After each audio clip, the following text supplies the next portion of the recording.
Hi, my name is Eric Huntsman, and I believe I'm one of the first presenters in the Interpreter Foundation and the Cruise Lady Learn Your Religion series on the religious and cultural history of Turkey. We all grew up calling it Turkey, but our friends there prefer that we use the name Turkey. Let me just say a few things about myself, and then I will introduce my topic. I am a professor of ancient scripture at Brigham Young University. I actually began at BYU in 1994 in classics, not in religion, transferred to religious education in 2003. I remain affiliate faculty with classics, as well as the Ancient Near Eastern Studies program and with Global Women's Studies at BYU. And I'm actually broadcasting to you from Jerusalem, which is why I'm not there at the Learn Your Religion Hall, giving this lecture in person. I'm on a 2.5-year assignment as the academic director of the BYU Jerusalem Center and having a fantastic time here. Let me just tell you a bit about my connection with Turkey and why I love it so much and why I was happy when Steve contacted me to record this lecture for you. I first went to Turkey in 2004. My faculty mentor, Ken Jackson, at the time, took me and 2 other colleagues on a Journey of Paul tour through Greece and Turkey for about 3.5, almost 4 weeks. That was the first time I'd ever gone there. Now, as a classicist, I knew a little bit about that part of the world. I often will tell people that Turkey is one of the great undiscovered wonders of the world. People always think of going to Italy or Greece or the Holy Land, but I often like to remind them that there are as many and some of the greatest Greek ruins in Turkey as there are in Greece. And of course, Ephesus is one of the phenomenal Roman cities of the world. Anyway, Kent Jackson took us on this Journey of Paul trip, and they had started actually in Greece. I got there a little later because my father had just passed away, but I joined them in Istanbul, and we flew to Adana, and then we got a van, and we drove from Tarsus near the Syrian border, and we kind of traced the routes of Paul through central Turkey and then the western coast of Turkey, saw all of those great sites, and then ended up in Istanbul, which is a fantastic city, which is going to be mostly what we're going to talk about today. And I was so enthralled with Turkey that when I received an Alcuin Fellowship a number of years later, in 2010, I went to Greece for 2.5 weeks with a buddy, and then a former student of mine and I went to Turkey for another 3 weeks. And then when I came to BYU Jerusalem Center for the first time in 2011, that year, we didn't go to Egypt. All 3 semesters we went to Turkey. So I had a chance to go to Turkey 5 times early in my career. And we just actually went there this past March or February with the BYU Jerusalem Center program. So Turkey is just a wonderful, wonderful place. Fantastic sites. You can go all the way back to the Bronze Age.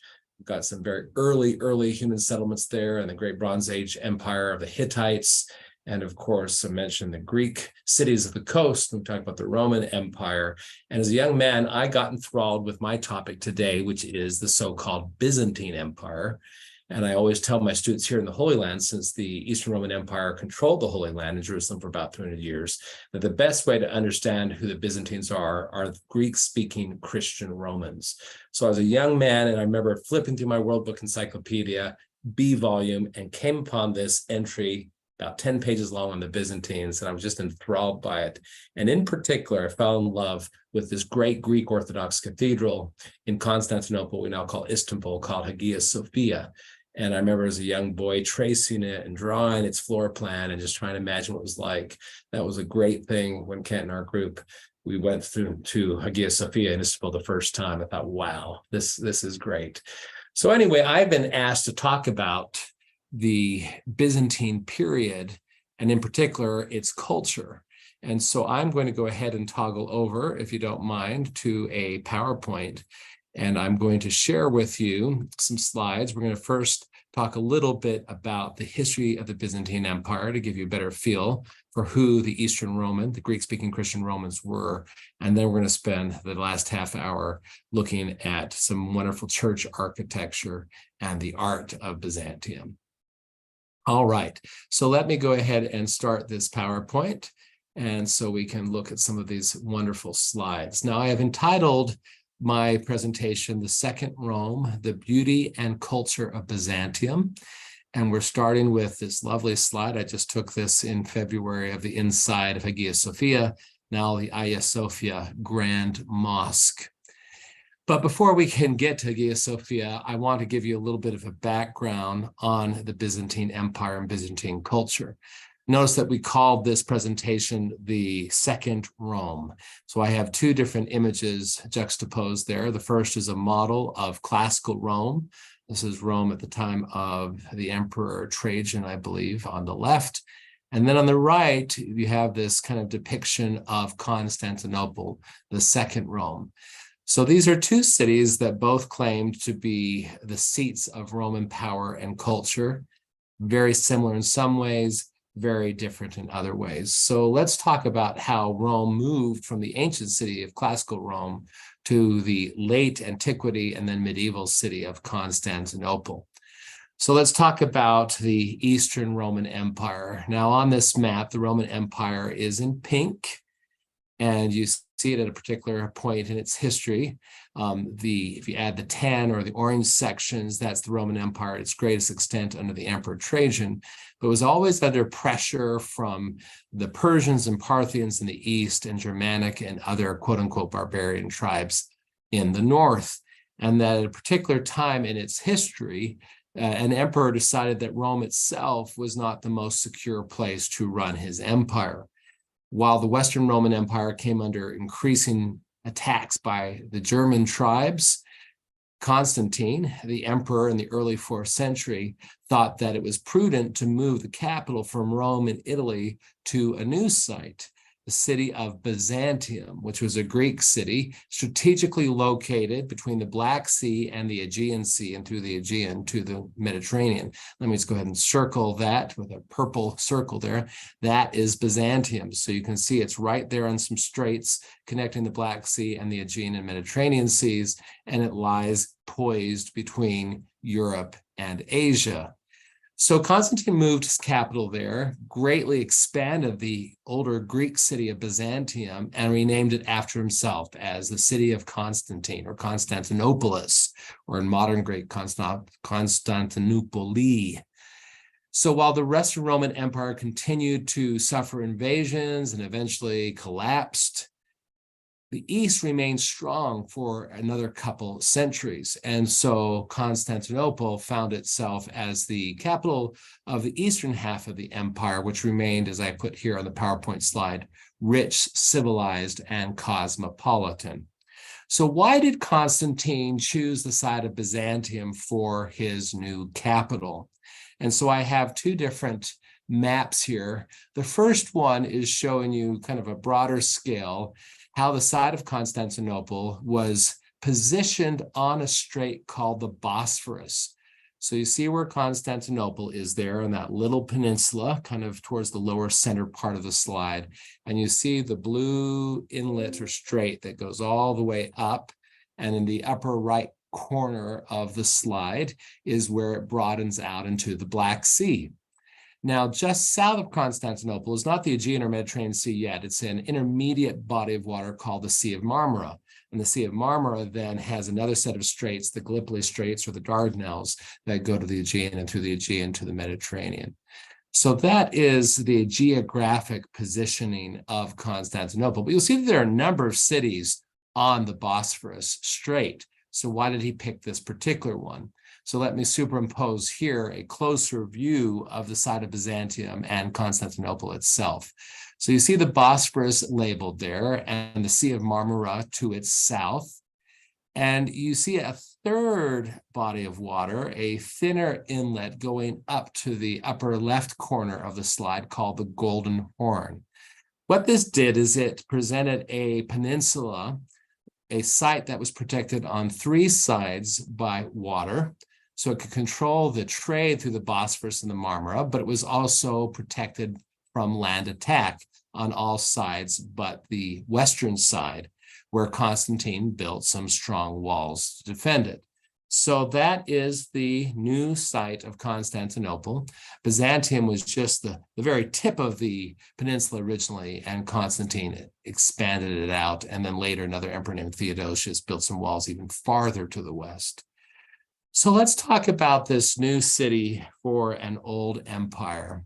And here we have a nice artistic depiction of Constantinople in its heyday. Now, Byzantium had been a medium-sized Greek city, but because of that strategic location, particularly on the sea lanes. It became very wealthy, very rich. And when Constantine moved his capital there, he refounded it as a Roman city. He built all the things a Roman city would have. Forums, which are large public squares. Sometimes they're actually ovals, but public areas. And a hippodrome or a racetrack. So you see it there in this slide. It's a version of what we have in Rome, the so-called Circus Maximus. And because Constantine, towards the end of his life, became the first Christian emperor, his mother had been Christian, he actually filled his city with all kinds of churches. So this is going to be the center of the Byzantine Empire from the time that Constantine moves his capital there, about 330, to the fall of this city to the Turks in 1453. So that's a long time, almost 1,100 years. This was a thriving city. And so this new Rome, as I suggest here on this slide, was similar but different. Now, the old city of Rome, it's interesting, it wasn't in a particularly good place for either trade or for defense. It just happened to be the place where a Latin group called the Romans were successful in uniting their neighbors into a state which grew stronger and stronger and eventually took over the entire peninsula of Italy, and then from Italy to the Mediterranean Sea. So Rome became important because the Romans conquered the world, not because Rome itself is a particularly great site. It was on a small river called the Tiber River, and it was built on 7 hills. Now, interestingly enough, the site that Constantine chose had 7 hills as well. The old city of Byzantium was only on 2 of these hills, one right there on the tip of the peninsula, and another one, if you can see this closely, called the second hill. But Constantine rebuilt the city and expanded it and noted that there were 7 hills in this peninsula, like there had been 7 hills in the original site of Rome. And when he laid out his city, he developed it into 14 regions or districts, and classical Rome had 14 districts as well. But the difference, as I mentioned, was this was much better located. It was much more defensible because of its protection by bodies of water on 3 sides, and it was in a very commercially prone area where it could become quite rich because of all of its trade.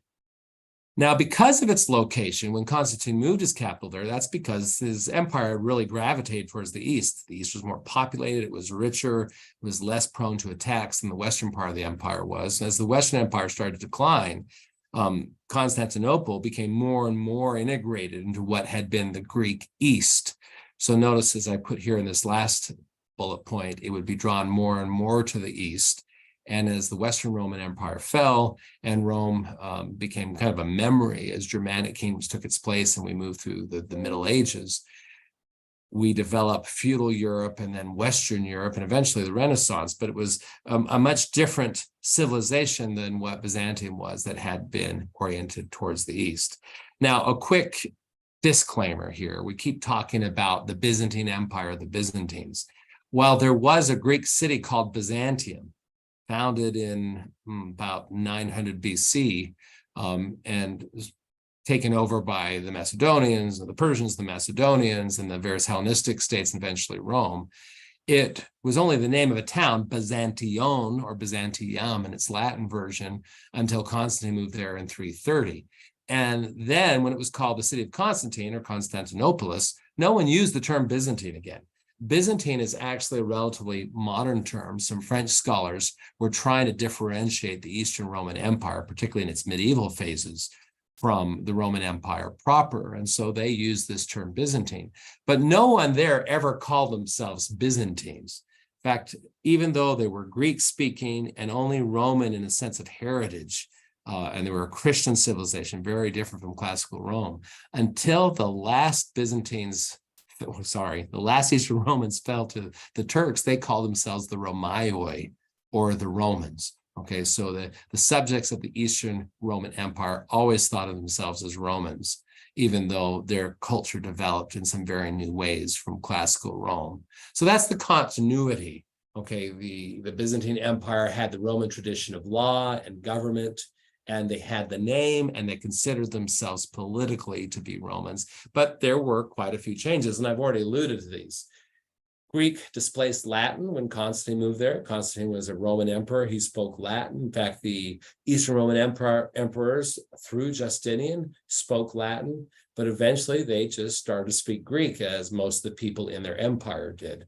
And they stopped calling their leaders the Augusti or the emperors and started calling themselves basileis, which is just the Greek word for kings.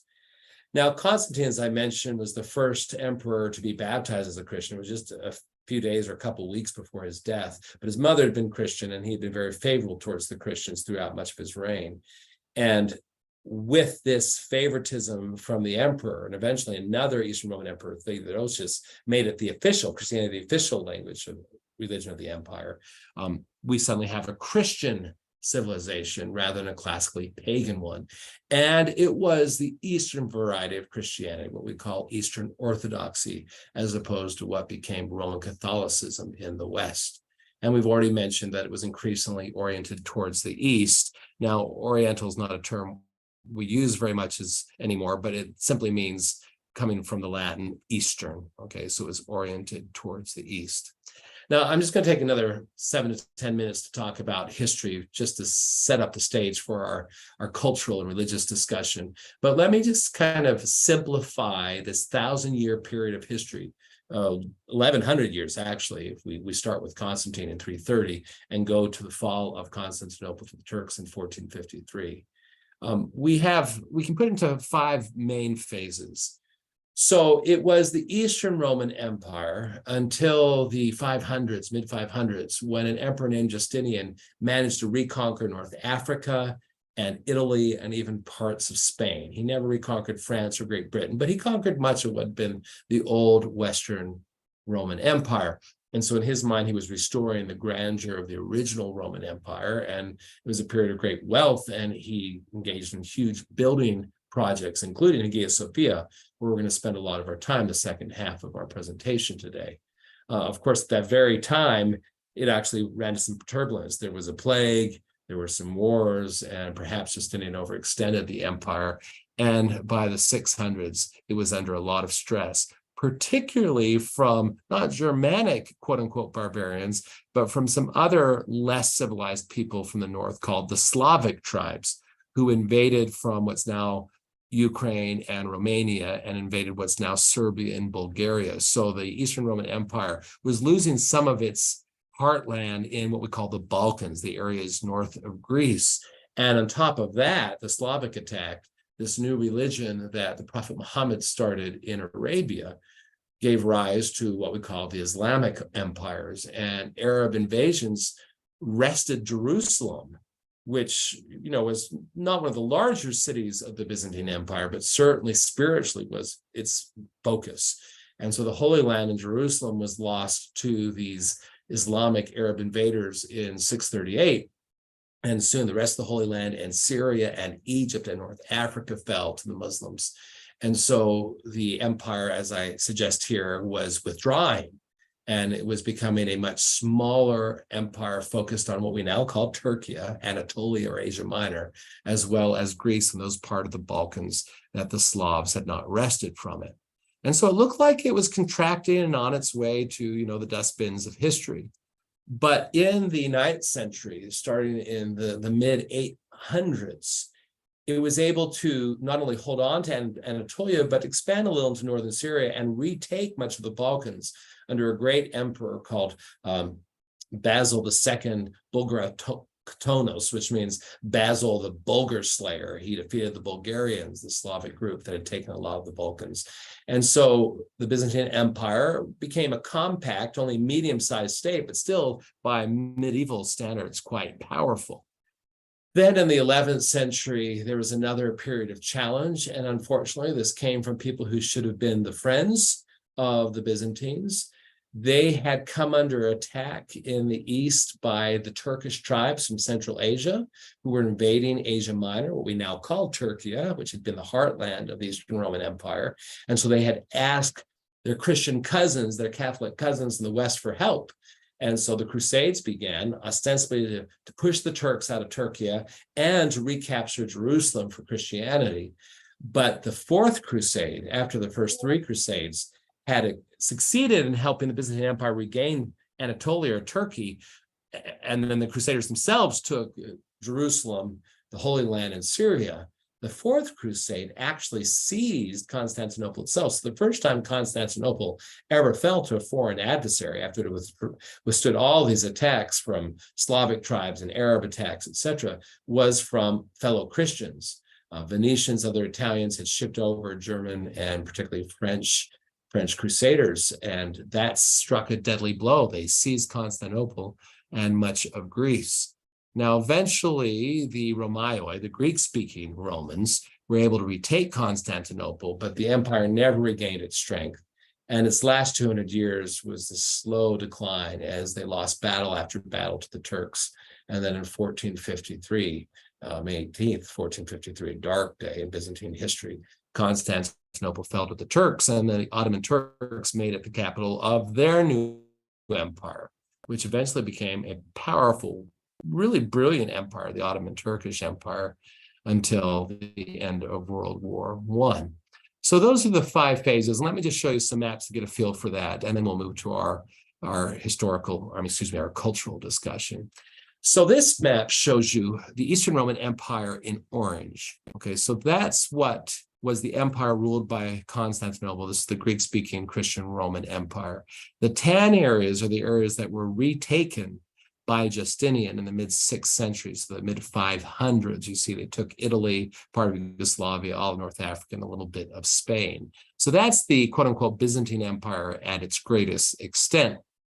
Now, here you see it in its withdrawal phase. It's lost all of Jerusalem and the Holy Land in Syria and Egypt and North Africa to the Muslims.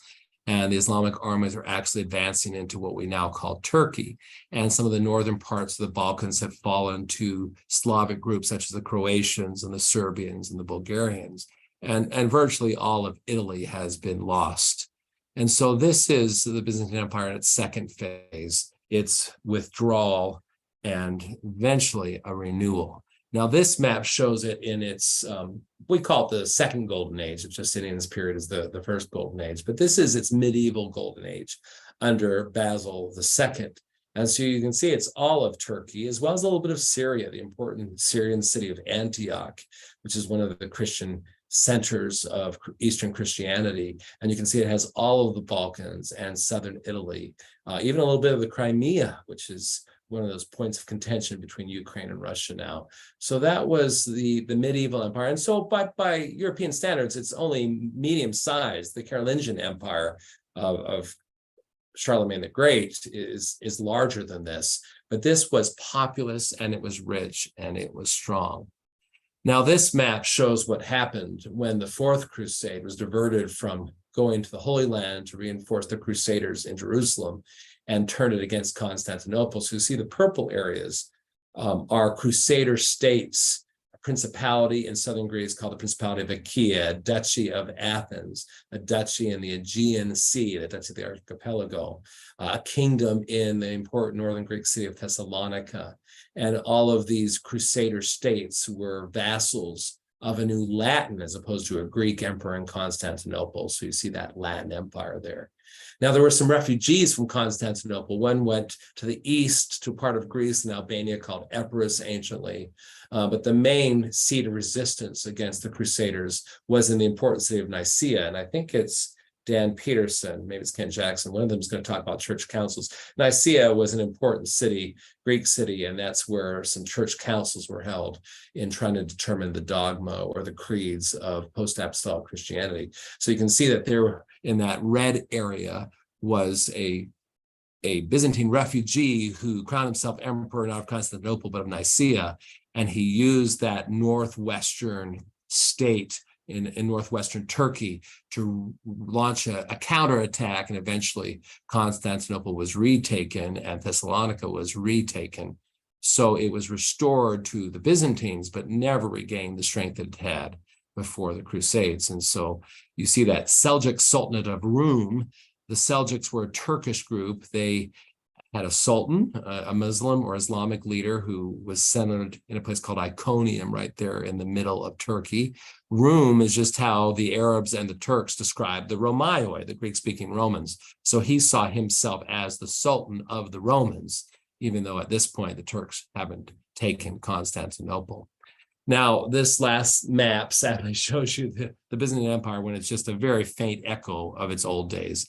It has just that little purple area around the city of Constantinople itself, and it does have southern Greece. The Peloponnesus is purple there. The green parts belong to Venice, which had a love-hate relationship with the Byzantines. But you can see on either side of Constantinople is the Ottoman Turkish Empire in Turkey proper in the east, and the Turks had crossed Gallipoli and moved into Serbia and Bulgaria. And so they were already conquering parts of Europe before they took the Byzantine capital of Constantinople in 1453. That pennant or flag there, kind of the red and gold, is the Palaeologian banner or flag. That's the last dynasty of the Byzantine Empire. And the B's there, the Greek betas, it's because the Byzantine Empire used the title King of Kings, ruling a kingdom of kingdoms. So that was their old imperial pretensions, even though at this point they're hardly even a city-state. Okay, so that's the history of the Byzantine Empire. And what we want to do for the rest of our visit today is talk about their art and architecture. And we're going to talk about the architecture in almost purely ecclesiastical terms and church connections. The Byzantines, throughout their history, like the Roman predecessors, their Roman predecessors were great civil engineers. They built aqueducts, they built hippodromes or racetracks, as we've noted, roads, cisterns, places to contain and store water, palaces. But their churches is where they really expended their greatest effort. And those are the things that have survived, although many of them have been converted into mosques. So let's talk about the art and architecture of the Byzantine Empire. And once again, it's going to be characterized by both continuity and change. So just like Constantinople, the second Rome had some continuity with its predecessor, the first Rome, and yet there were changes. We're going to see some continuity in architectural and engineering features and a lot of change in the art. And before we get to the Byzantine Empire proper, let's go back to the time of Constantine, because I don't think people in the 4th century, the 300s, were thinking of themselves as proto-Byzantines yet. Of course, they were always Rhomaioi in their own minds. They're still Romans proper, but they're becoming more and more Christian. So I want to talk about early Christian art and architecture, which in the East becomes Byzantine art and architecture. And I want to talk about the main two different approaches to church architecture. There was what perhaps became the most common way of designing a church, which is to use the basilica plan, and then what we call centrally planned churches or a central planned church. Now, let me just a little bit of background here. Before Constantine and his co-emperor Licinius made Christianity a legal religion, it had been a persecuted religion. And so the early Christians weren't building churches. They were operating in homes and they were operating in secret. And so they weren't building large structures to worship in. But once they became legal and could buy property and build buildings to worship in, they had to decide what those buildings would look like, what those churches would look like. Now, what you need to know is that Greek and Roman temples, you think of those great classical temples with the columns, and the pediment, and what you always think like the Acropolis, the Parthenon on the Acropolis, they actually weren't meant for large congregational worship. Most Greek and Roman worship, like at the Jewish temple, took place outside of the temple. The crowds gathered in a Roman temple in the forum or the square, the precinct around the temple, and a Greek temple just in front of the temple. And the temple housed the cult statue, and the priest went in there, but the sacrifices took place outside. So that temple form did not provide the Christians, when they were finally legal and had the money to build houses of worship, with a good model. Instead, what they did is they looked at a Roman civic structure called the Basilica. Now, Basilica was originally a place where the courts were held. It was a civic structure, not a religious structure. And it actually took its name from an earlier Greek place called the King's House. Basilica comes from the Greek term basileus. So in the agora, or marketplace of Athens, there were some stoas, some colonnades where public business would take place. And there was a stoa basileikos, the king's stoa. Now, the Athenians were a democracy throughout the classical period of history, but they remembered that in the old archaic period, they had a king. And so they had actually a magistrate who still had the title of king because he took care of, like our Supreme Court, he took care of certain court cases, even though he was an annually elected magistrate. So that's where the term basilica comes from. Sorry, I'm getting into the weeds here a little bit. But the Romans used that term for these large halls where their judges would sit and hear court cases in front of crowds of people. And the basilica was basically a large columned hall with a large central room with aisles on the side. The aisles kind of demarcated from the central hall by columns. And that's so that people could gather in the main area, but people who were coming late or leaving early could go on the aisles on the side and not disturb what was taking place in the middle. And then at the end, there would be a semicircular area, usually with a half dome over it, called an apse, which is where the judge would sit. So the earliest Christian churches were basilicas. They found this to be a really useful form. They could put their altar in the apse where the judge used to sit. The congregation could gather in the central hall, what's called the nave, and people coming and leaving the service could enter and exit through these aisles on the side. But there were instances when instead of having a large columned hall for large meetings, they would use a domed circular structure or an octagon with a dome over it. For mausoleus, sometimes places that bury emperors, empresses, saints, but particularly for baptistries or to mark sacred spots. Okay, so you've got these two different approaches to churches: the centrally planned church, a dome on an octagon or a circle or a basilica. I'm going to go somewhere with this. When we look at Hagia Sophia in a moment, we're going to see that it's actually a combination of the large basilica, but also a centrally planned church. Now, let me just say a few words about Hagia Sophia, and then we're going to look at some basilicas, and we'll come back to Hagia Sophia in another part of this presentation. Hagia Sophia is just Greek for holy wisdom. And Constantine built a large church in his new capital, Constantinople, dedicated to holy wisdom. And it's not just wisdom in an abstract sense. Wisdom, Jesus was wisdom personified. So in a real way, the Church of Holy Wisdom was a church of Jesus Christ, if you will. And later, that church of Justinian was destroyed, and Theodosius had to, I think it was burned down, and Theodosius had to build another one. And so he replaced the Basilica of Constantine with another large basilica.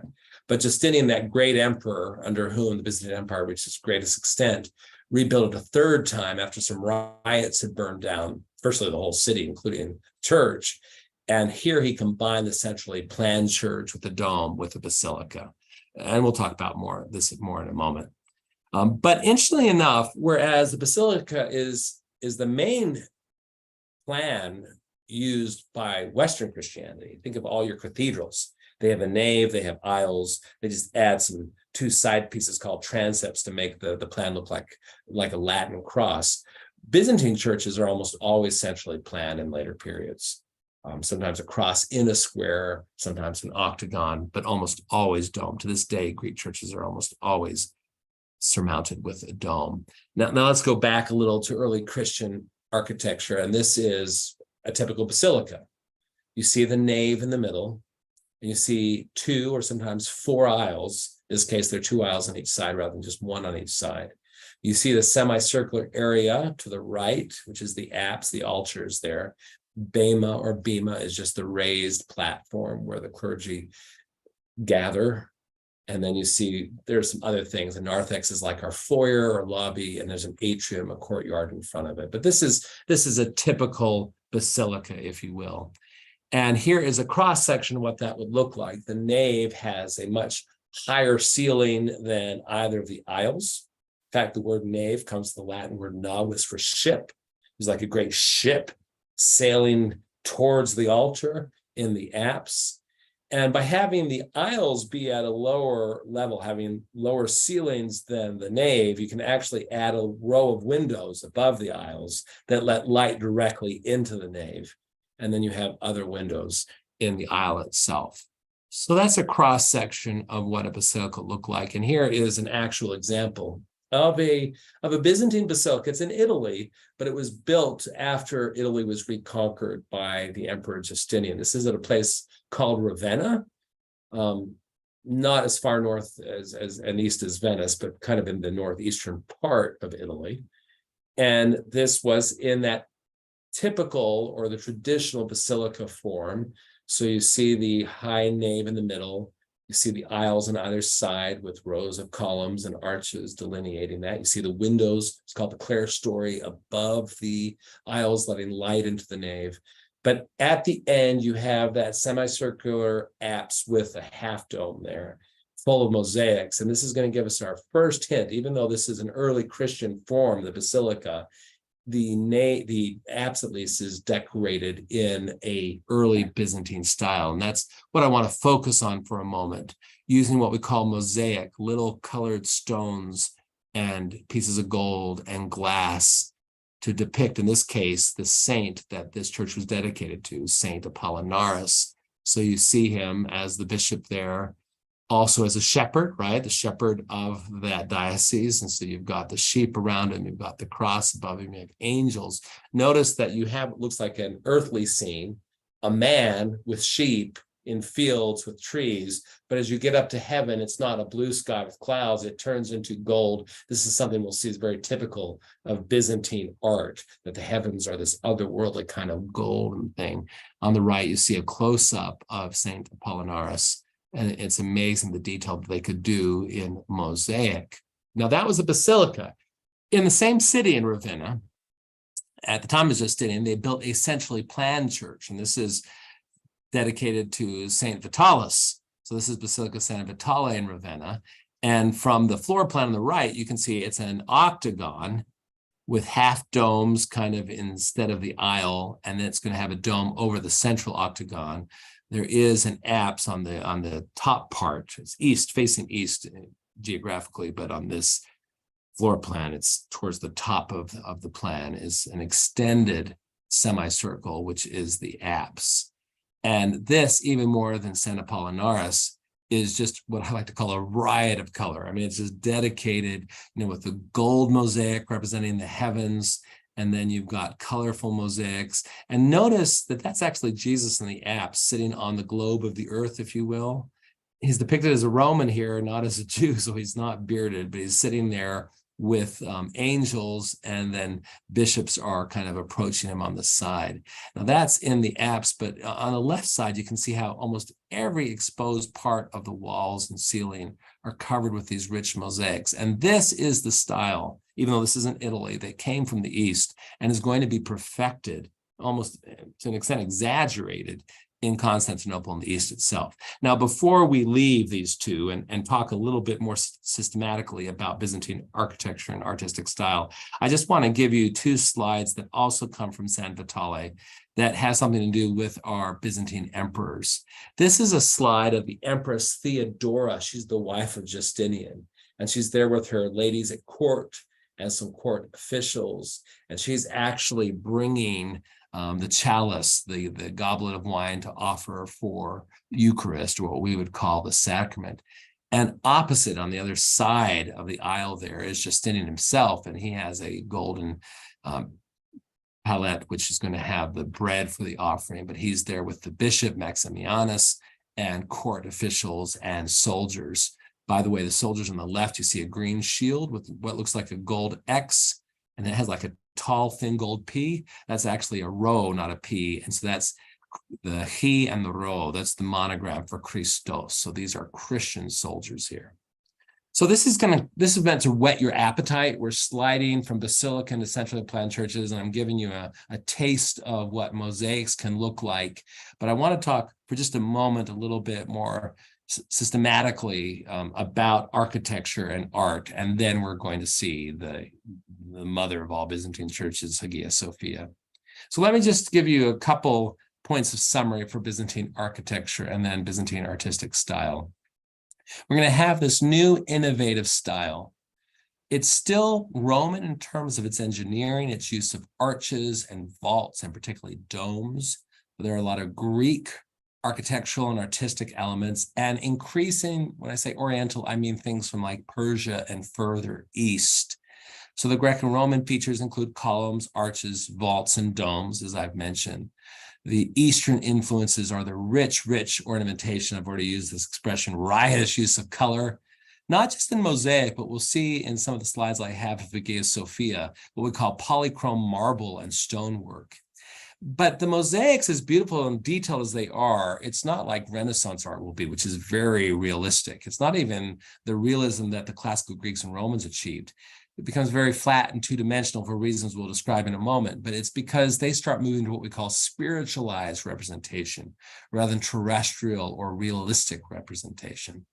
So with that background, let's look at Hagia Sophia, and this is what she looks like from the south. Those of you who've been to Istanbul, the Blue Mosque is behind me when I'm taking this picture. So this is actually the side of the church facing south. The entry is on the left. You enter a church from the west, and the apse, where the altar was to the east.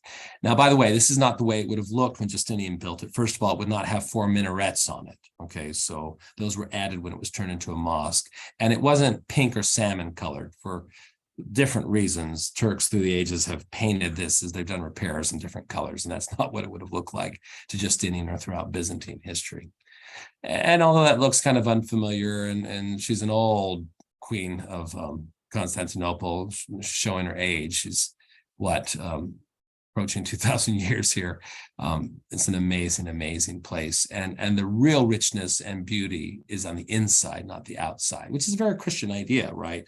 I mean, it's the interior person that matters. It's the soul and not the physical body. So let's just give you a few points about Hagia Sophia. I'll show you some floor plans. We'll talk about its amazing dome and why that was such an engineering success and feat, and then we'll look at some pictures. So as we mentioned, Hagia Sophia in Greek means holy wisdom. It was the chief church of Constantinople from the outset, from Constantine's transformation of Byzantium into the Eastern Roman capital. It was the third church on this site, the earlier two Hagia Sophias having been destroyed. So Justinian rebuilt this one. And the architects, you don't need to know their names, Isidore and Anthemius, but they were Greeks. And the real thing that is a feature of this is it reconciled the basilica and central plans. Central dome is just over 100 feet in diameter. Now, of course, St. Peter's is huge, and even the Pantheon, a Roman one, is bigger than this. But this is one of the largest domes in antiquity and the Middle Ages. And we'll talk about this feature in a slide, 2 slides from now, how you make the dome fit on a square rectangular base. It's by these little curved triangles we call pendentives. But what happens is you don't see where the dome, how the dome is placed on top of the square or the rectangle. So it seems like the dome is just kind of hanging from heaven. When when Justinian completed this church and dedicated it, he was reported to have explained, his court historian Procopius said that Justinian pronounced, "Solomon, I have outdone thee." The idea being that the church of Hagia Sophia, that Justinian built, was more opulent, rich, and more worthy of worship than Solomon's temple in Jerusalem had been. Now, here is the floor plan. So you see on the left, there's a courtyard that goes off of it, but you have 2 different narthexes, or what we would call foyers, so an outer narthex and an inner narthex. And then you enter the church through a half dome, and then you proceed in the main wide open space under the main dome, and then you go farther right through another half dome, and then there's kind of a cascade of half domes around that, the easternmost of which is the apse where the altar was. So the dome and the symmetry of this building, it's almost square, makes it essentially planned church, but you can see how it's still a basilica. So the half domes extend the dome space into the large central nave, whereas to the north and the south of that nave are areas that are supported by columns in 2 levels. So those are the north aisle and the south aisle. And then you still do have a nave, even though otherwise this looks like a centrally planned church. Now let's look at how that main dome is put on a square/rectangular base. Rectangular because the half domes extend the square out into a long rectangle. You can actually see if you look at the circle's in a square with dotted lines, and then you see like curved triangles. Those are the pendentives, and you can see how this works. Byzantines had two different ways of putting a dome on a square rectangular base. On the right, you have something called squinches. They have a square, and then they build arches on the corners of the squares, and then just kind of bridge the gap. It's kind of a makeshift way of doing it. You see on the left, you actually curve out those arches. So you've got curved triangles. You've got the smooth transition from the four main arches to the circular base and then the dome above. Now, this is reversed. The apse should be on the right, the east, but I couldn't turn my image upside down without making the words on the image I borrowed upside down. So anyway, east is on the left and west is on the right. So you're entering on this from the right. You enter a house dome, you see the pendentives in the salmon color, then you've got the dome in the purple, and then it comes down a level to a half dome, and then there's another half dome in the apse. Here is a cross section of what you're going to see, oriented like that previous floor plan. You're entering from the east on the right through the foyers or narthexes, then you enter the first half dome, and then you are under the main dome, which has a half dome on the east and the west, but just a flat surface and colonnades on the north and the south. And then you can see the other half dome on the left and then eventually the apse. Now, enough of that. Let's see some real pictures and let's enter Hagia Sophia. I just took these in February, so these are pretty new pictures. So here we are on the outside of the church, coming in through the porch, and we're going to come into the narthex. Now, they use a lot of brick and concrete in Roman and Byzantine constructions. This would have been sheathed or covered in marble, so the outside would look a lot more gleaming and beautiful than now. But now it's kind of like, you know, the clamshell that is covering the pearl. So we go through the door, and this is the narthex. And so you can see the vaulted ceiling and the gold mosaic. And then you have, and I'll show you a closer picture of this in a moment, but you have the polychrome marble stonework on the walls, and you see large doors. There are 1, 2, 3, 4, 5, 6, 7 doors. The central three, the largest of the central three is actually the imperial door. So that's how the emperor would enter the church. Now, just looking at the stonework for a moment, look at how this polychrome marble works. They use red and purple, what's called porphyry, green marble, different colors of marble. And sometimes you'll see that they even take a sheath of marble and they cut it in half and lay it open. And so you get that those interesting patterns, which are kind of like, look at the one on the left, the upper left. You see that kind of design? That's the same piece of marble that they've cut in half, and then they folded it open like a book. And so the patterns or veins in the marble on the right are mirrored when they laid it open on the left. So that's just beautiful. So it's not just the mosaics they use to make their interiors just gorgeous. And you go through the imperial door, and oh my gosh, look what you see. So we're entering under the first half dome, and then you can see the main dome, and then the half dome across from you, and then the smaller half domes, including the central one, which is the apse. And it's just amazing. Now, it was made a mosque when the Ottoman Turks took the city in 1453 and remained a mosque until the father of modern Turkey, Kemal Ataturk, the father of the Turkish Republic, decided it's been a church, it's been a mosque, it's a world site for everyone, let's make it a museum, which was this nice compromise. But just recently, the current president of Turkey, Recep Erdogan, who is an Islamicist himself, has converted it back into a mosque. And we'll see in a moment that they've covered up some of the mosaics and the pictures of Christ and Mary for that reason. And so if you've been there before, if you go soon, you'll be a little sad that its function as a mosque, because you can't have any of the Christian art open and visible.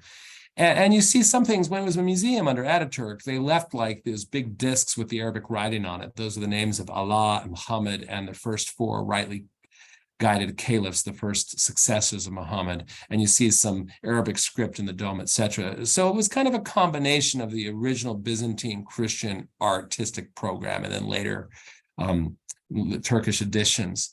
We're looking at the side. This is going to be at the north aisle. south aisle, excuse me, if we're looking east. So we've got two levels, two floors of that aisle. And instead of a half dome there, it just has a flat tympanum with lots of windows that let in the light. Look at that. That's turning around, looking back at the imperial door. So this is the entrance. Okay. And in fact, over the entrance was what was called the Empress's Lodge. This is where the Empress would watch her church services from her own kind of private area. And look at that polychrome. Wow, that beautiful marble stonework. This is looking at one of the smaller half domes on the side there. You see how you've got a half dome and then a half dome and then eventually the pendentive on the right and then the main dome. We've got that beautiful, beautiful carved stonework as well as the polychrome work around there. This is kind of in the southeast corner under the main dome. It used to be all marble flooring and stonework on the flooring, but since it's been transformed back into a mosque, they've laid these awful carpets down. I don't like the color very well, but they left this part exposed because these circles represent where different court officials stood, and that large circle in the middle is where the emperor was crowned. So that's kind of an interesting bit of Byzantine history. This is my son and I standing in front of where the apse was. Now it has a mihrab, a niche pointing towards Mecca. So when it's used for Muslim prayers, Muslims know how to orient themselves when they worship. Let me look at that. Now, over the apse was a mosaic that was uncovered when it became a museum of Mother Mary and her child Jesus. But now that it's a mosque, they've had to put these drapes to kind of cover it up. They fortunately haven't taken the mosaics down or covered them up with plaster or anything, but they've covered them with these cloths. So here's an earlier picture showing you, wow, that glory of Mary holding the infant Jesus, who is clothed in gold robes, sitting on a gold background. This is looking into the main area from one of the side aisles. And that's looking at the south aisle from the main nave. Now, because this is in the narthex, the foyer, here you're actually able to see some uncovered Byzantine mosaic. This is the mother and child, of course, but you have two emperors presenting Mary and the baby Jesus with something. It's Constantine on the right. He's offering a walled city to the mother and child. So that's him offering the city of Constantinople. On the left, it's Justinian, and he's offering the church. He's offering Hagia Sophia to them. Okay, but you have to imagine that in the original church, a lot of this now that's just kind of covered with this yellow paint and plaster would have all looked like this, covered with gold mosaic and different religious scenes. So that's Hagia Sophia, and if you're going to Constantinople, that will be one of your highlights. Now that we've been exposed to the Byzantine mosaics, let me just systematically tell you a few things about them, and then I'm going to take you a little church in Greece to show you a smaller Greek monastery, Byzantine monastery, but has some gorgeous mosaics in it.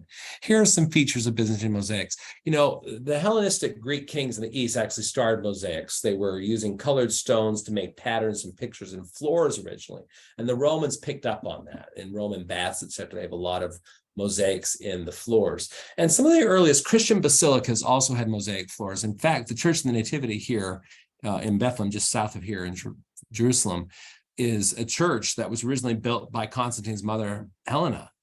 And later, Justinian rebuilt a church there. But the first Constantinian church had mosaic floors. And to this day, when you go in the Justinianic church, they've got some wooden trap doors they open up so you can look 3 or 4 feet down below the current floor level and see those patterns on the floor. But as the Byzantines, as the Greek-speaking Christian Romans became more adept at portraying religious art mosaic and started showing saints and Mary and Jesus mosaic, you don't want to walk on saints or on God made flesh or the mother of God, right? And so the mosaics move up to the walls and eventually onto the vaults and the domes. So they started as Roman mosaics in the floors, but now we're going to have glass and precious jewels and colored stones set in walls and ceilings. And increasingly, this is a feature of Byzantine mosaic, a lot of gold tesserae. They use gold with glass over it. Tesserae are the little pieces that you use to set in a mosaic.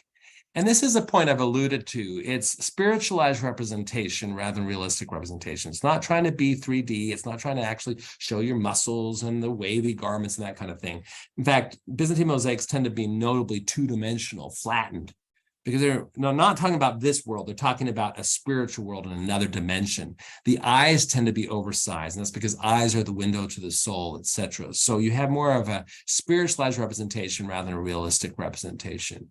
And what is interesting from a historical point of view is the saints and Mary and Jesus all have halos. In almost consistently, Byzantine emperors and empresses have halos. So these imperial figures are kind of assumed into the saintly number, if you will. And then usually on the main dome, and Hagia Sophia doesn't have this anymore because there's this Arabic script up there, but there would have been an image of Christ gazing down on the world. And it's Christ as the ultimate emperor, Pantocrator, ruler of all, ruling the universe.